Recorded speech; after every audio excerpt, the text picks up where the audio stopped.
Je voudrais d'abord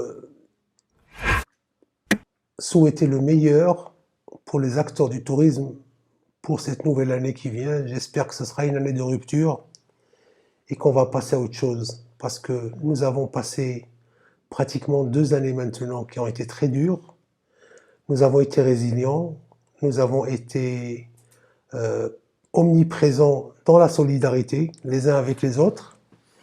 Mais maintenant, je pense qu'il serait temps de mettre un point final à cet état de fait et j'espère qu'on y arrivera de la manière la plus radicale possible. Nous savons tous que l'État a fait des efforts incommensurables pour régler le problème, ne serait-ce que dans la mise en place d'une vaccination à grande échelle qui a été bien organisée. Nous sommes cités en exemple dans le monde entier. Et il faudrait également que cet État qui a réussi à gérer cette crise sanitaire puisse également réussir à gérer la crise économique qu'elle a engendrée et peut-être la crise sociale qui doit découler de tout ça si rien n'est fait. Lorsqu'il a fallu gérer cette crise, et dès le départ, qui a été gérée de main de maître, il faut le reconnaître, mais la manière dont ça a été fait était un peu brutale et on a coché toutes les cases dès le départ pour ne pas prendre de risques. C'est ce qu'on appelle le principe de précaution. Parce qu'on n'avait pas les moyens de gérer autrement, donc on a fermé toutes les portes. Et cela a été préjudiciable pour un certain nombre de secteurs, mais notamment le secteur du tourisme, parce qu'il a été le premier impacté par cet état de fait, et il sera le dernier à s'en sortir, même lorsque toutes les mesures seront levées, parce qu'il va falloir après reconstruire tout ce qui a été détruit par cette pandémie. C'est un peu l'histoire, vous savez, quand vous avez un incendie dans une maison et que vous faites appel aux pompiers pour l'éteindre, ben les pompiers, quand ils mettent les grandes lances et ils commencent à arroser d'eau tout. Donc à la fin, ils ont étendu et ils ont éteint l'incendie, mais tout ce qui était à l'intérieur de la maison a été complètement détruit. C'est ce qui nous arrive aujourd'hui et il faudrait donc prendre en considération que c'est un secteur qui a besoin d'être maintenant soutenu, d'être accompagné pour pouvoir s'en sortir, surtout dans des destinations qui vivent exclusivement du tourisme. Les opérateurs du tourisme attendent beaucoup aujourd'hui du ministère du Tourisme. C'est leur seul interlocuteur aujourd'hui, c'est leur seul représentant.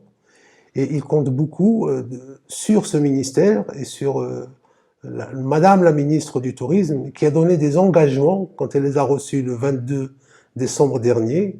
Elle a donné des engagements de donner le coup de main qu'il faut. Ils veulent la mise en place d'un plan Marshall pour accompagner les entreprises touristiques et surtout la mise en exécution des différentes mesures du contrat-programme qui n'ont jamais été déployées pour justement accompagner et sauver ce qui peut l'être de ce secteur.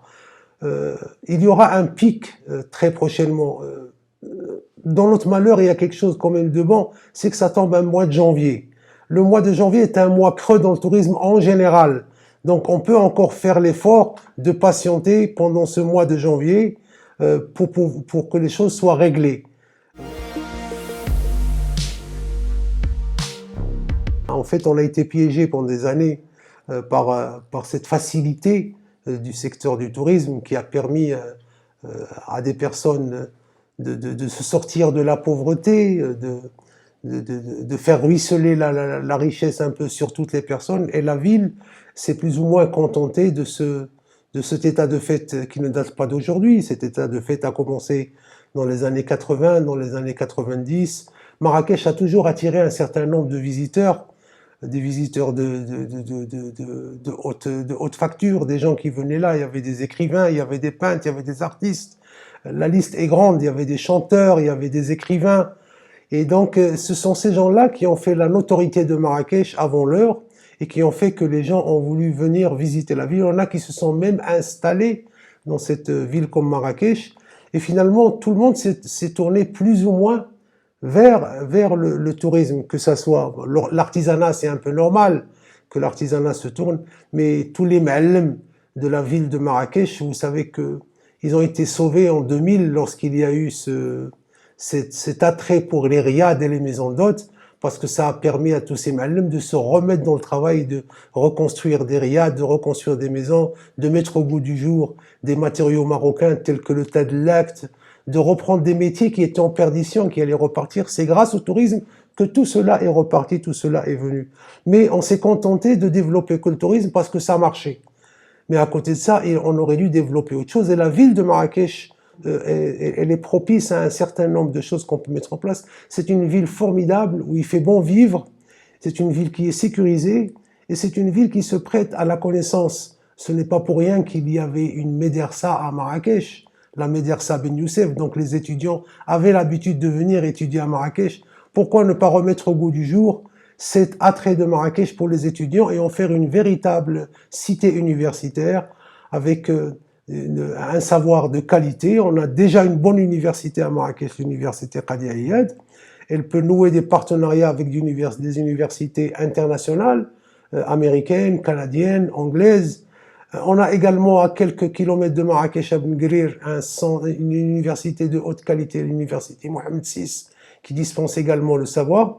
Et on pourrait faire également de Marrakech aujourd'hui une université avec des étudiants qui viendraient un peu du monde entier, de l'Afrique déjà, pour venir faire leurs études. Et il y en a déjà pas mal, ne serait-ce que dans le quartier dans lequel on se trouve aujourd'hui. Il y a quand même pas mal d'Africains qui sont là, qui ont vécu avec nous la Covid. Et on a des écoles qui sont ouvertes, des écoles de qualité qui sont ouvertes. Pourquoi ne pas faire plus que ça et dédier toute une partie de la ville comme cité universitaire? Je parlerai par exemple de ce quartier de Semlalia qui est juste à côté, dans lequel gravite l'université Qadi Ayyad, il y a la fac de médecine, il y a la fac de sciences et tous ces gens-là. Et puis essayer de réhabiliter ces hôtels qui sont abandonnés aujourd'hui dans ce quartier-là et en faire des campus universitaires de qualité et créer une mixité avec une génération de jeunes qui viendraient faire leurs études et une population de personnes d'un certain âge. Et il y aurait donc cette mixité, ce mélange de personnes avec un transfert de savoir et de connaissances entre plusieurs générations. Marrakech peut se prêter à ça. Le deuxième sujet qui me semble aujourd'hui possible également au niveau de la destination Marrakech, parce qu'elle a déjà un prémisse de cela, c'est l'industrie cinématographique. On a un festival du cinéma, malheureusement ça fait déjà 2 années qui n'a pas eu lieu par la faute du Covid, encore une fois, et pour d'autres soucis.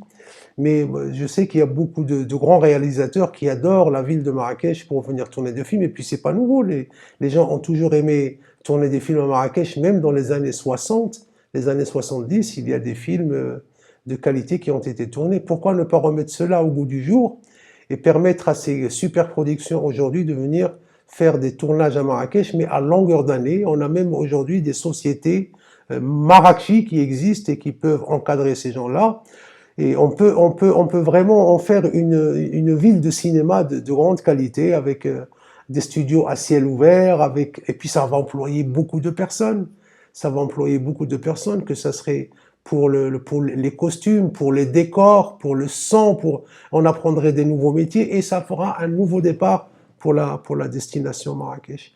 Puis le troisième sujet qui est également important, c'est que nous avons une médecine de qualité. Nous avons des gens de la santé chez nous, sont très bons. D'ailleurs, ils l'ont montré pendant cette pandémie, ils étaient omniprésents. Et aujourd'hui, on a remarqué à Marrakech une floraison de cliniques de qualité qui se sont ouvertes pour prodiguer des soins de qualité. Aujourd'hui, il faudrait en faire la promotion pour que les gens, au lieu d'aller se faire soigner en Europe, où aujourd'hui il y a des barrières pour avoir un visa pour y aller, puis ça coûte excessivement cher d'aller séjourner, et puis les gens qui vont se faire soigner sont souvent des gens de 3e âge, ils peuvent pas voyager tout seuls, il faudrait des accompagnants. Pourquoi ne pas leur proposer, à ce moment-là, dans le cadre d'un tourisme médical de qualité, de venir dans la ville de Marrakech, faire leurs soins et en même temps profiter des installations qu'il y a sur place, et essayer ici, pendant leur convalescence, de passer un bon moment et de repartir. Donc voilà 3 pistes aujourd'hui qu'on peut mettre en place. Plus la piste normale et réelle de Marrakech, c'est aujourd'hui la culture. C'est une ville de culture aujourd'hui.